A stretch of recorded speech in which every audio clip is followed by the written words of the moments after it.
Wara li fl-ewwel ta' Jannar għaddant Malta it-tmum tal-Presidenza tal-Kunsill tal-Unjoni Ewropea, fil-jiem li ġejjin jibdew f'pajjiżna impenji importanti li se jġibu lejn Malta l-ogħla uffiċjali tal-Unjoni Ewropea. Fil-fatt, nhar l-erba' se jkun hawn Malta il-kulleġġ tal-Kummissarji tal-Unjoni Ewropea biex il-membri kollha tal-Kummissjoni ta' Jean-Claude Juncker se jkunu Malta għal jum ta' ħidma fejn fuq l-aġenda se jkunu diversi it-temi għad-diskussjoni. Fil-fatt, wara laqgħat ta' korteżija fejn se jsiru wkoll diskorsi importanti, inkluż fil-preżenza tal-President tar-Repubblika, il-Kummissarji Ewropej imorru l-Palazz tal-President fejn hemm se jkunu għaddejjin taħdidiet skont dekasteri differenti. Naturalment, isiru wkoll taħdidiet bejn il-Prim Ministru u l-President tal-Kummissjoni Ewropea.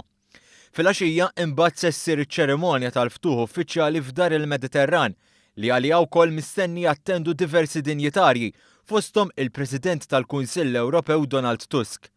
Se tkun ċerimonja tal-ftuħ li tibgħat messaġġ ta' xi trid Malta minn din il-Presidenza anke permezz ta' talent artistiku.